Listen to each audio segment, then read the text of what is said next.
I was in Blackwater for nearly 4 years, and 2 of those were spent as a QRF team leader, a quick reaction force at the height of the war in Iraq. We lived in a place called the Man Camp. At the end of each grueling day, we would gather like a tribe around a large fire and drink hot or cold beer, whatever there was, and then we would talk about the day's missions.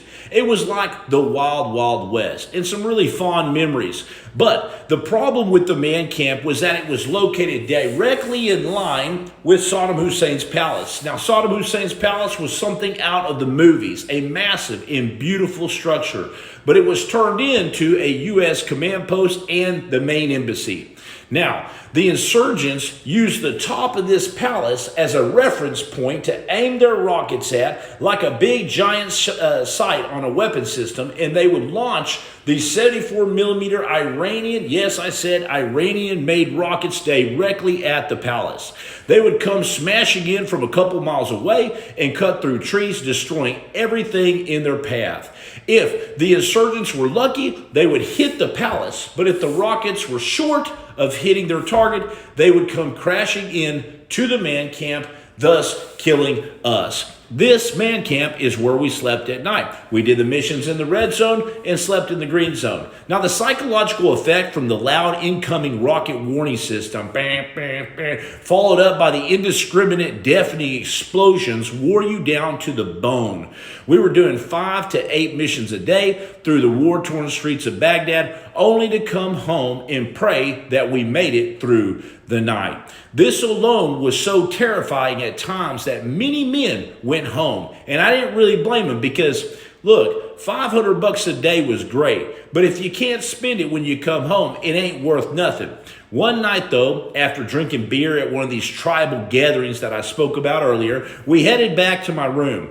We lived in trailers stacked too high with leaking sandbags stacked on each side of them and piled 3 deep on the roof. Not that they would actually protect you from a cone-shaped 74 millimeter high explosive charge, but it was psychologically comforting at least. Now, I was almost back to my room that night, feeling the Foster's beer buzz, when a flash of white lightning flooded my eyes. I stumbled back, falling onto my ass, covered in dirt and sand. I was temporarily blinded. The stench of smoke pierced my brain, and debris was still falling everywhere as my ears were just roaring. Now, as I tried to get back up, 2 more explosions hit off to my left, smashing the 2 trailers, okay? I was able to get up and run into the smoke-filled trailer that took a direct hit. Now, there was a guy laying on the floor with a hole in his head. I heard someone yell, "Leave him, he's dead. There's more upstairs."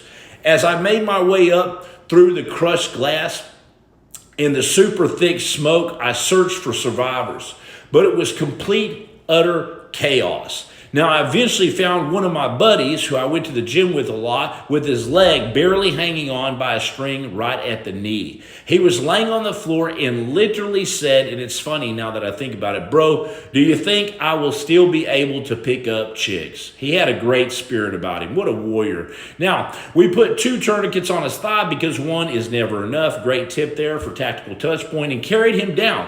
The other guy that we thought was dead with a hole in his head actually lived, but never completely recovered and remains in a very difficult situation, a true fighting warrior. Now, we know the United States could have easily prevented all of this by not going to the war, but what you may not really realize is that we could have easily prevented these rockets from coming in.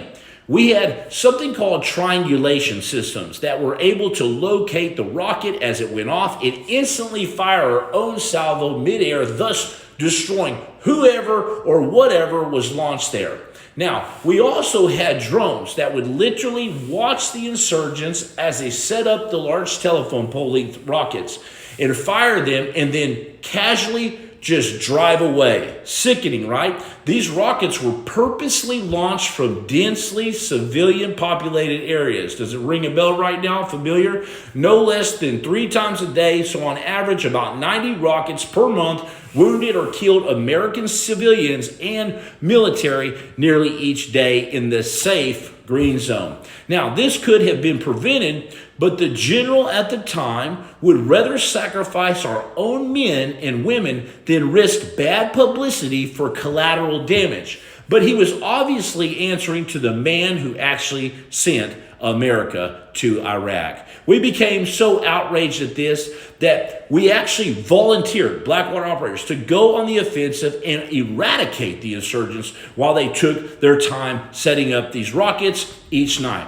Now, we were immediately denied. I mean, like immediately denied. And from that moment on, I will not say the general's name, but we all knew him as General Betray Us. So instead of utilizing warriors for what they were meant to do, we actually became an ambulatory service at night, cleaning up all the carnage of wounded and dead left in the wake and aftermath of each terrible rocket attack.